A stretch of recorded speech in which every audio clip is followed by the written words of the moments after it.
Olá, ouvintes! Você está ouvindo o Noites Gregas e esta é a Hora do Oráculo.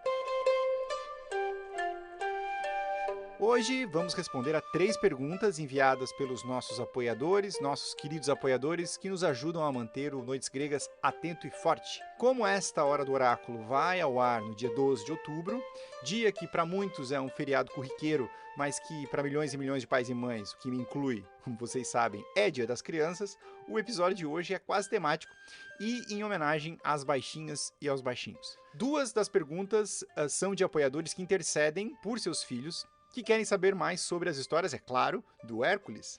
Uma é sobre o Atlas, o titã que segura o firmamento e é ludibriado pelo herói durante o trabalho das Hespérides, e a outra trata da luta de Hércules contra os macacos. Já a terceira pergunta que a gente responde é uma importante constatação de uma apoiadora que se deu conta de que muitos personagens têm descendentes que também são ascendentes. É uma pergunta sobre a lógica na árvore genealógica dos mitos, que é muito oportuna, que vale responder a essa altura do Noites Gregas, agora que você já conhece uma série de mitos, e eles começam a se conectar. A primeira pergunta é sobre os Sércopes, feita pelo Nelsinho, que por sua vez é filho do apoiador Nelson. Diz o seguinte: prezado oráculo, escrevo de Lajeado em nome do meu filho, o Nelsinho, que só tem 8 anos, mas já é fã do Noites Gregas e lê tudo o que encontra sobre mitologia. Ontem estávamos ouvindo juntos os 12 trabalhos de Hércules e meu filho pediu para perguntar quando é que o professor Moreno vai falar sobre a luta de Hércules contra os macacos. Pois bem, Nelsinho, este dia chegou. Vai lá, Moreno. Prezado Nelson, o Hércules andou realmente envolvido com macacos, não exatamente aqueles que a gente vê no zoológico ou em cima da árvore livres, mas um tipo especialíssimo, muito engraçado, que fazem parte de uma história que não foi contada realmente nos seus trabalhos. Não chega a ser uma tarefa, não chega a ser um trabalho de Hércules, é, aliás, um dos episódios cômicos da vida dele. Mas eu preciso antes explicar um pouco o relacionamento do Hércules com o sono. O Hércules é um herói, como tu deve ter visto, vigoroso, que come muito, bebe muito, ele tem aquele físico imenso, ele é totalmente atlético e ele dorme. O problema dele com o sono é que atrapalha o sono dele. Isso já no nascimento, no primeiro episódio, tu viste, ele estava no bercinho, quando ele é acordado por cobras, aquelas serpentes que Hera mandou para matar a ele e ao irmão dele. Não há detalhes no mito, evidentemente, como é que ele acordou, mas ele acordou primeiro que os outros. E é da barulheira que ele faz, estrangulando aqueles monstros, que a casa toda acorda, o pai, o anfitrião, a mãe, a Alcmena, todos acordam e vêm para a sala das crianças, o quarto das crianças, para ver aquela cena. Tá o irmão dele berrando no berço e ele brincando já com as cobras estranguladas nas mãos dele. Ele foi perturbado no sono e não gostou, parece. Ele não sabia que aquelas cobras vinham para matá-lo. Elas estavam ali e atrapalharam o seu soninho. Isso continua ao longo da vida. No trabalho do Gerião, aquele do gado de Gerião, o rei de 3 cabeças, ele é obrigado a viajar mais longe. Como eu expliquei no episódio, ele vai lá no norte da Itália. E quando ele volta, há várias peripécias ali, ele passa pela Sicília, né? Ele desce pela bota da Itália. A Itália tem aquela forma que a gente brinca dizendo que é uma bota. E tem uma parte da Calábria, ali é a Calábria, a bota da Itália do lado do Estreito de Messina é a Calábria.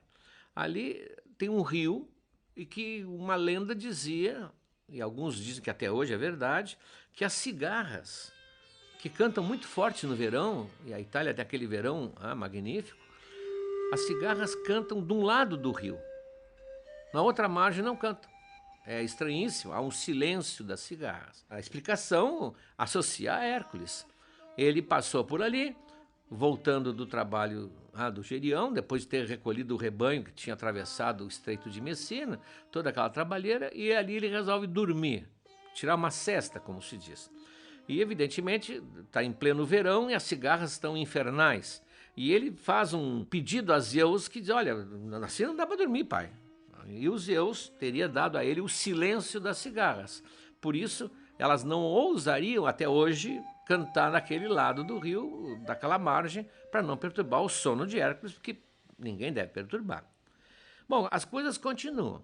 Nós mencionamos atrás que ele derrota uma espécie de gigante, o Anteu, que era filho da deusa da terra, Gaia, aquela deusa antiga, e que ele não sabia que esse gigante não morreria nunca, porque sempre que ele era jogado no chão, derrubado, ele entrava em contato com a mãe dele, a mãe terra, e levantava de novo com a bateria recarregada.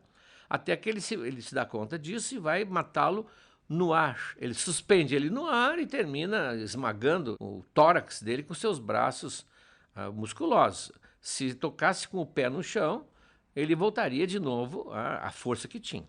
Ele vai defrontar com esse gigante no norte da África.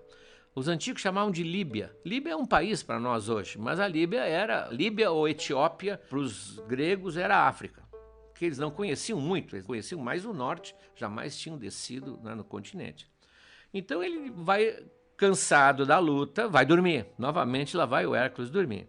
Só que essa região era habitada por um povinho mitológico para os gregos, os pigmeus. Nós conhecemos os pigmeus hoje, eles têm uma estatura baixa, mas seria da altura de um menino hoje de 14 anos, 15 anos. Não como os gregos imaginavam. Eles imaginavam os pigmeus, que eram descritos por viajantes que não sabiam se expressar muito bem, imaginavam do tamanho de uma Barbie. Então eram pequenininhos, realmente eram homenzinhos.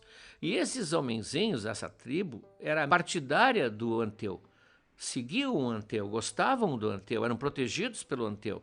E eles ficam furiosos com a morte do Anteu e resolvem ir à desforra. Só que lá está o Hércules dormindo. Então eles fazem uma divisão estratégica. Um grupo do exército vai atacar a mão esquerda, um outro grupo vai atacar a mão direita. Eles se dividem como se fosse uma fortaleza. Os arqueiros com flechas e os fundibulários, aqueles que jogavam com fundas. Funda aqui não é aquilo de borracha que se chama de estilingue ou bodoque. A funda aqui é aquela correia que prendia na mão e que girava e soltava projéteis muito pesados, de chumbo.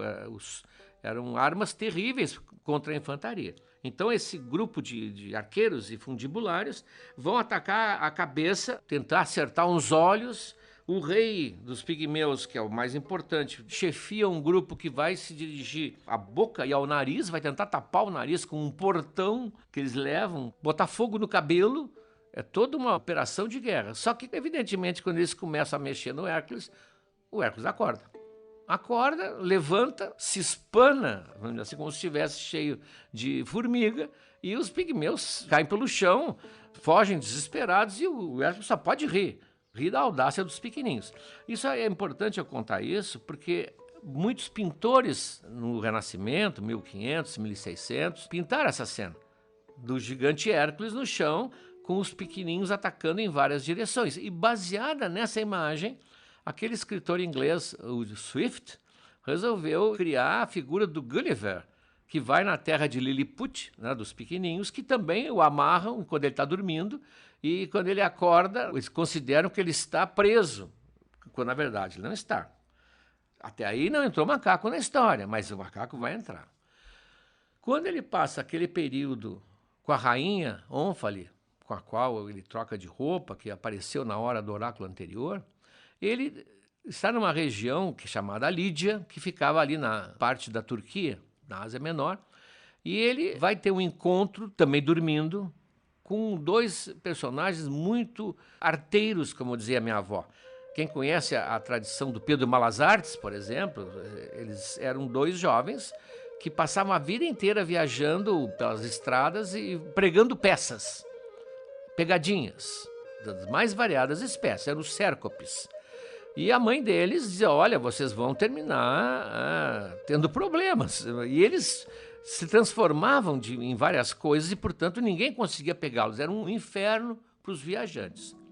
E o Hércules vai dormir na sombra de uma árvore, está um dia quente, a árvore tem uma sombra fresca, agradável. A nossa tradição portuguesa sempre ensinou que sombra de árvore é boa, sombra de pedra faz mal. Isso é uma boa coisa de lembrar. Ele está debaixo daquele ar maravilhoso da árvore quando eles aparecem e veem o Hércules dormindo. É irresistível. É irresistível. Aquele gigantão ali pronto para pregar uma peça nele. Então ele se transforma em moscas varejeiras. Não sei se você conhece, Nelsinho, as moscas varejeiras. São aquelas moscas azuis ou verdes que ficam meio que pairando no ar, assim. São muito incômodas e perigosas porque elas botam ovos, né, em qualquer ferida. Então as duas moscas varejeiras, que são os cércopes, ficam zumbindo e zumbindo em volta do ouvido do Hércules. E o Hércules dormindo, se agitando com as mãos, aquela coisa que nós sabemos, né? A nossa luta silenciosa contra um mosquito inoportuno no meio da noite. Até que ele acorda, mas não dá sinais de que ele acordou, e com os olhos semicerrados vê as moscas em volta assim, e desconfia que aquilo não é mosca. Eles têm um comportamento que não é um comportamento, eu não sei bem como é o comportamento de mosca, mas certamente aquele não é. Então ele espera, quando eles chegam perto, ele dá um bote com as mãos e segura os cércopes. Segura, não esmaga, é claro, porque senão terminaria a história. Segura e, sentindo-se presos, eles voltam à sua forma. Voltam à sua forma e o Hércules diz, não, agora vocês são, eu tinha me falado que tinha 2 diabinhos por aqui, 2 demônios, agora eu peguei vocês. E amarra-os pelos pés, portanto de cabeça para baixo, e põe cada um na ponta de uma travessa que ele põe nos ombros, como se carrega, ou se carregava caça. Eles vão pendurados como 2 coelhos que foram caçados. E ele caminha, ele vai em direção ao palácio da Ônfale. Não sei qual é o seu propósito, o mito não entra no pensamento do Hércules, mas não vai ser boa coisa. E ele começa a ouvir os 2 falarem, rirem, mas a rirem assim, de se contorcer pendurados ali naquela travessa. E eles, mas a essa altura eles deviam estar assustados. Não estão nada assustados, estão rindo. Até que ele resolve parar, senta numa pedra e diz, o que está acontecendo aí? Me contem o que está acontecendo. E aí eles demoram a responder porque estão controlando o riso. Eles não conseguem controlar o riso e riem. Um olha para o outro, melampigos. E o Hércules, o que é isso? Melam, escuro, preto. Pigos, a nádega. Aquela famosa Vênus que aparece em relevo às suas nádegas, chamada Vênus calipígia. A Vênus de nádegas bonitas. E eles, mas que é isso? Diz, a mãe sempre nos dizia, vocês são bundinhas brancas, cuidado quando encontrarem a grande bunda preta. E aí, mas como? E aí ele entende, como ele vestia apenas a pele do leão de Nemeia, quem vê as imagens vê que a pele cobre os ombros, a cabeça, e as pernas e a cauda pendem como se fosse um saiote em volta do Hércules. Eles estavam pendurados atrás dele, e ele, ao se movimentar, como ele pegava sol no corpo todo, e diz o mito que ele tinha um pouco de cabelo em toda parte, era peludo, eles estavam olhando e disseram, está aqui o que a mãe falava, é o Melâmpigos. Nós caímos finalmente na mão do Pelâmpigos. Em vez de se apavorarem, eles riam, porque tudo para eles era riso. Então o Hércules fica ri tanto também, que ele faz aquilo que acontece, que muita gente sabe, ele afrouxa. Ele faz aquele riso frouxo e diz, vocês vão embora, né? Não me incomodem mais, e sumam aqui da Lídia, sumam dessa região. E dispensa-os, o que mostra, aliás, o espírito do Hércules, que era um espírito folgazão. Claro que dizem que mais tarde esses 2 mesmos vão exagerar, vão incomodar a Zeus ou coisa parecida, e Zeus fica possesso e os transforma. Surge pelos neles, a cauda, e ele vai colocá-los numa ilha lá no norte, perto de Nápoles, e se transformarem em macacos. Por isso teria sido uma criação de um tipo de macaco que teria nascido assim. Eram os antigos cércopes. Claro que o Hércules não fez nada, o Hércules não lutou contra eles. O Hércules, pelo contrário, até. Ele foi extremamente solidário e riu junto com eles. Mas daí essa pergunta tua tem algo realmente a ver. Houve esse cruzamento na vida dele com a vida desses 2 tradicionais pilantras que infestavam ali a região da Lídia, de onde teriam surgido então os macacos.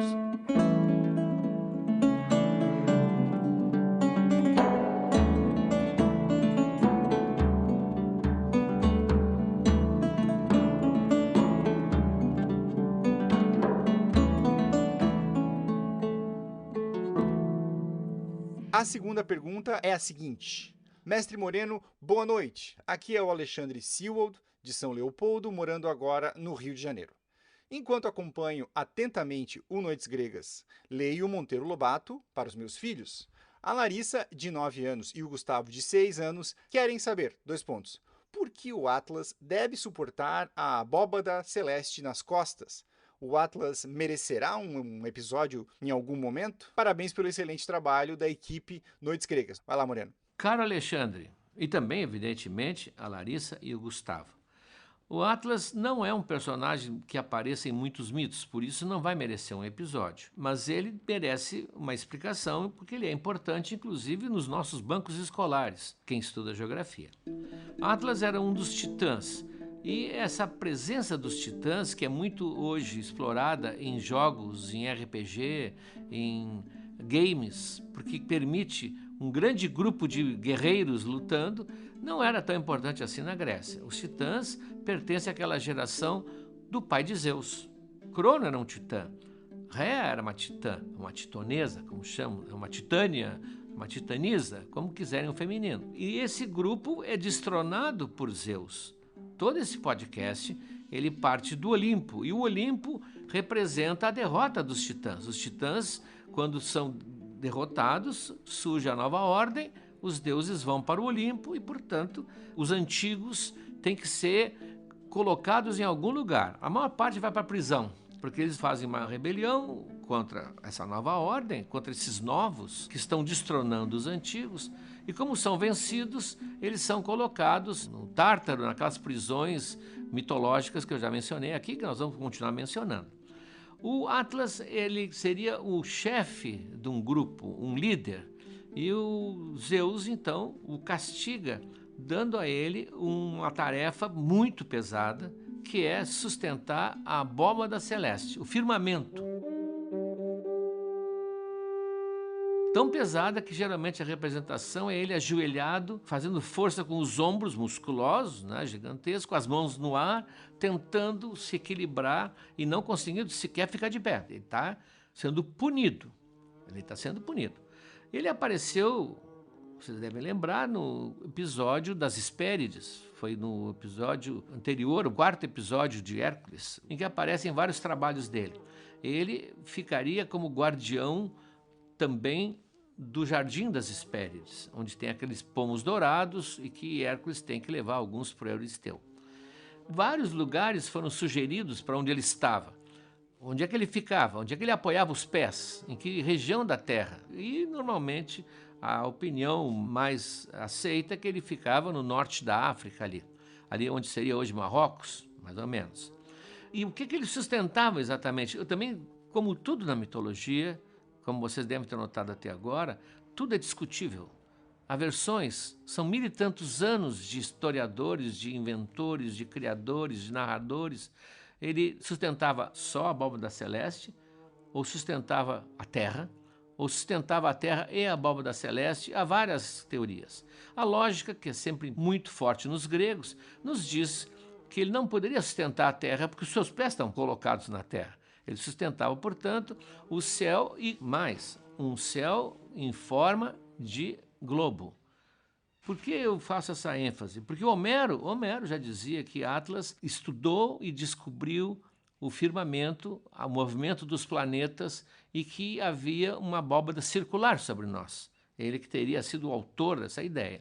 Portanto, ele é considerado um especialista também em marés e correntes marinhas, porque ele estaria ali numa região dentro d'água. Ele segura a esfera celeste com os pés dentro d'água. O Hércules, quando chega no Jardim das Hespérides, tem que falar com ele. E aqui é um episódio que é curto, mas eu mencionei aqui, que o Atlas o tenta enganar. Ele tenta se livrar do castigo, passando o peso para os ombros do Hércules. Ele alega que ninguém pode tocar nos frutos a não ser ele, ou as próprias Hespérides, e que o Hércules poderia ficar ali segurando um pouquinho.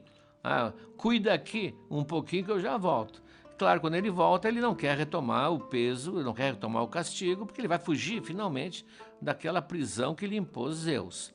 No mito que nós vimos, Atena sugere uma forma de enganar o Atlas, que não é muito esperto, que é dizer, olha, eu aceito, diz o Hércules, mas eu quero colocar aqui uma espécie de almofada nos meus ombros para poder sustentar. E para fazer isso, segura aqui um pouquinho, sabe? Devolve na mesma moeda e o Atlas, evidentemente, cai. O Hércules vai embora. No Monteiro Lobato, não vai ser a Atena que vai fazer isso. Quem vai tratar desse assunto vai ser, obviamente, a Emília. A Emília, que está assombradíssima ao ver o Hércules sustentar aquele peso. Ela não imaginava que o Lelé, como ela chama, né? Vocês estão lendo Monteiro Lobato, ela não imaginava que o Lelé tivesse tanta força e ela jamais supôs que ele tivesse essa tamanha energia.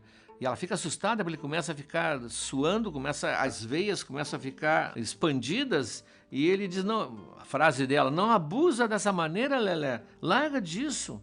O condenado a sustentar nos ombros o céu foi o gigante, não você. Mas o Hércules, que não jamais vai confessar, está lá firme tentando segurar. Quando volta o Atlas e não quer assumir, a Emília tenta convencer, por favor, pega o céu que o Lelé não aguenta mais, está quase morrendo do peso. E o Atlas, não é bem comigo, veja bem, eu vou me embora. Agora que eu consegui me livrar, vocês pensam que eu vou voltar? Então o argumento dela, que sempre é a Emília, né? A Emília, vocês sabem, é a grande fala que tem do Monteiro Lobato. Ela diz assim, se você não segurar o céu, já o que vai acontecer? O Lelé arria, coitado, e o céu vem abaixo. E o primeiro a ser esmagado vai ser justamente você, que é o mais grandão. A lua bate nessa sua cabeça antes de bater na nossa. A Emília é fantástica. E ela aponta para o Hércules, né? O Hércules está ali, esbaforido. Não vê que suas forças já estão no fim? Mais um segundo e pronto. Lelé arria, tem a dó, pega um bocadinho, enquanto ele toma fôlego. Pronto, um bocadinho enquanto toma fôlego, na sua burrice de gigante, pega o céu um bocadinho, bom, e aí, né, voltou a ter a carga nos ombros. E a Emília, então, conclui, como vocês podem imaginar, bobo alegre, quem vai ficar aí toda a vida é você, porque foi você, não Lelé, quem se revoltou contra os deuses. Aguentei. Tanto que o Atlas tenta pegá-la, vocês vão ver, se já leram, se não leram, vão ver. Tenta pegar a Emília com uma mão só.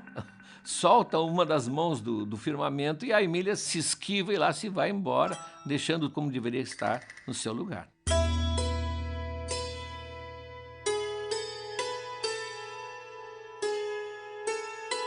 E por último, agora, nós temos uma pergunta que vem de um outro hemisfério, cruzamos todo o Atlântico, uma pergunta que vem em áudio, de uma apoiadora lá da Finlândia sobre os lupins na mitologia, como eu tinha comentado na apresentação do podcast. É a Bárbara de Helsinki.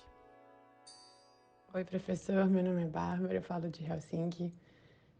Muito obrigada por esse podcast, é maravilhoso aprender e ouvir essas narrativas maravilhosas na sua voz e com o seu humor. Obrigada por esse material.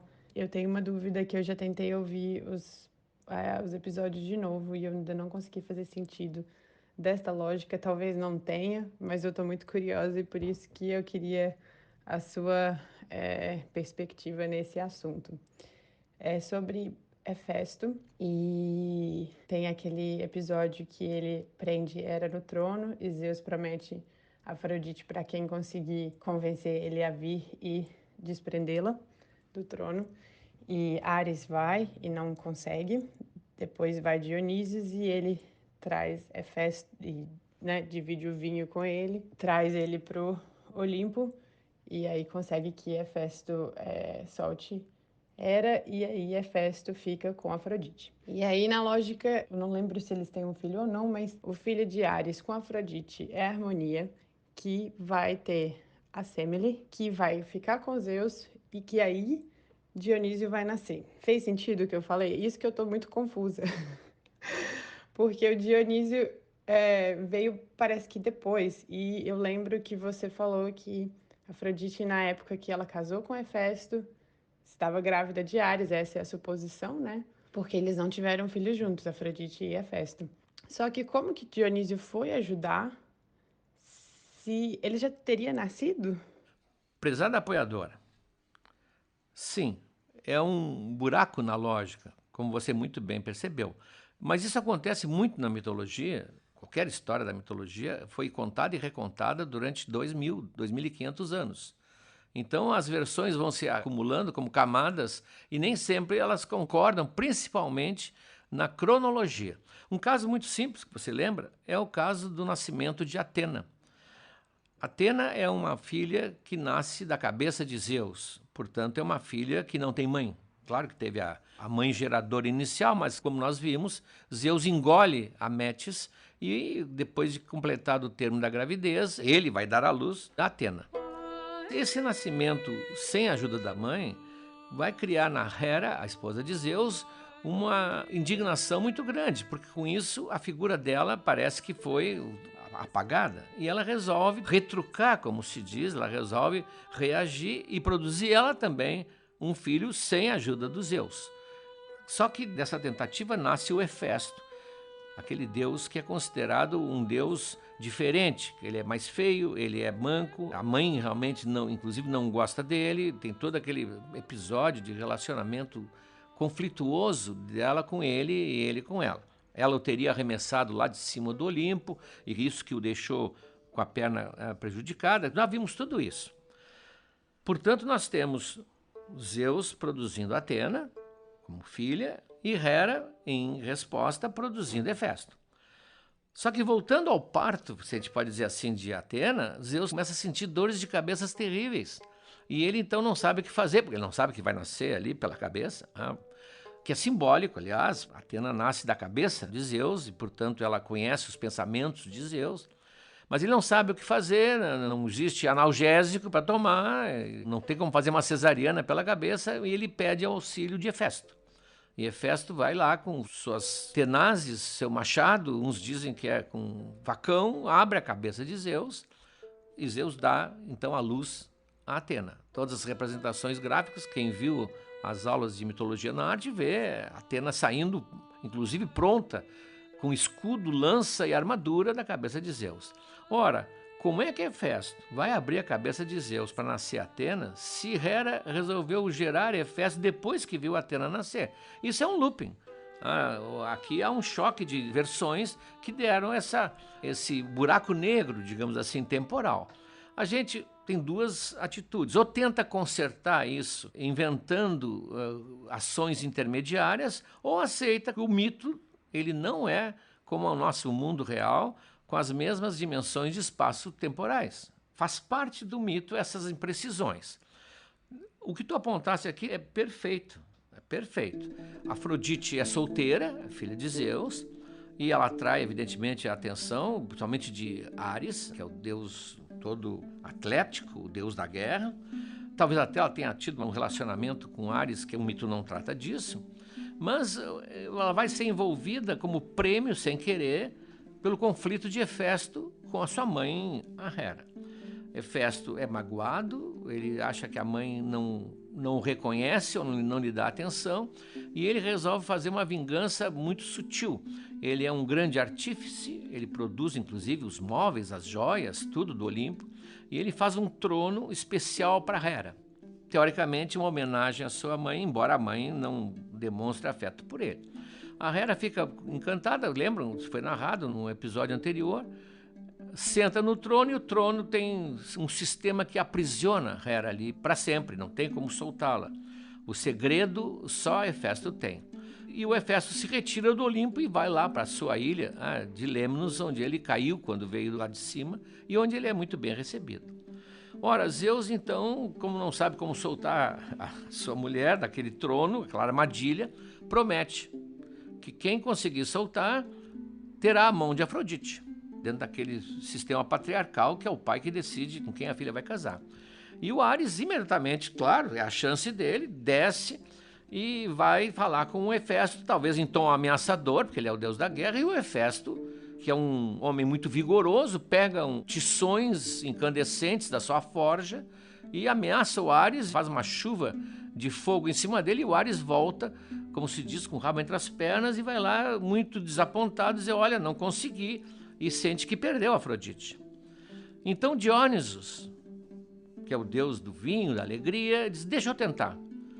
Ele desce, leva uma bebida, talvez um néctar ou vinho, e conversa com Hefesto: amigo, senta aqui, vão conversar, e daqui a pouco estão os dois cantando junto. O hino lá do time deles, qualquer que seja. E eles disse, não, vamos voltar, leva lá, solta a tua mãe, todo mundo está te esperando, todo mundo gosta de ti.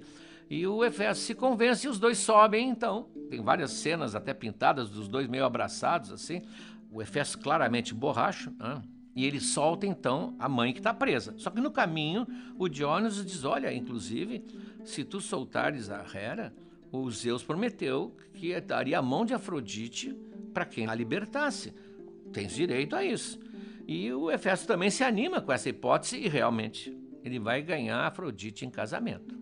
Só que, como nós explicamos antes, ela já está grávida, inclusive, de Ares. Por isso, o curto relacionamento de Afrodite e Hefesto, que vai terminar num divórcio, o divórcio do Olimpo, não produz filho algum. Ela já está esperando uma filha. E nasce, então, uma filha que tem um nome simbólico, porque é a filha da deusa do amor com o deus da guerra, que é a Harmonia. Até aqui, estamos seguindo uma narrativa que tem lógica completamente. Ora, a Harmonia vai casar com um rei, que é Cadmo, não importa aqui o nome, e vai ter uma filha, ou vários filhos, mas uma filha chamada Semele. E Semele torna-se uma moça lindíssima e Zeus, porque não existe essa noção de geração no Olimpo, Zeus se encanta com ela. Na verdade, é sua bisneta. Se é filha da filha de Afrodite, a Harmonia seria sua bisneta. Mas as idades não existem, porque Zeus está numa idade sempre estacionária. Os mortais é que crescem e envelhecem. E ele tem um caso com a Semele. E esse caso com a Semele, que foi narrado também, produz Dionysus. A Semele é a mãe de Dionysus. Tanto que o Dionysus faz todo um trabalho, como nós vimos na peça, né, de Eurípides, de reconhecimento da sua mãe como sendo casada com Zeus. Ora, como é que Dionysus vai nascer 3 gerações depois se ele estava lá naquele momento para relibertar a Hera e convencer o Hefesto? Realmente, tu tens toda a razão. É um desses loopings. Claro que a gente poderia escolher alguns episódios ou algumas situações que fossem preenchendo isso e arrumassem a lógica da história. Mas é melhor convivermos com essas incongruências, porque geralmente as soluções são muito mais pobres e tiram a graça da história. Faz parte, portanto, os mitos têm essas idiosincrasias, têm esses choques lógicos. Procurar colocá-lo numa forma, numa narrativa mais linear, não vai enriquecê-lo. Geralmente vai torná-lo mais pobre. Mais adiante, ao longo do nosso podcast, vamos tratar disso, da grande importância de aceitar as revisões constantes e infinitas que os mitos gregos sofreram e vão continuar sofrendo. Daí a mitologia está sempre viva. Ou nos acostumamos a isso, ou ela fica engessada e perde a sua grande graça, a sua vitalidade. É isso, ouvintes. Se você quer mandar sua pergunta, apoie o podcast em noitesgregas.com.br e receba o WhatsApp do Oráculo. Nós voltamos na semana que vem para finalmente fechar o ciclo Hercúleo do Noites Gregas. Até lá!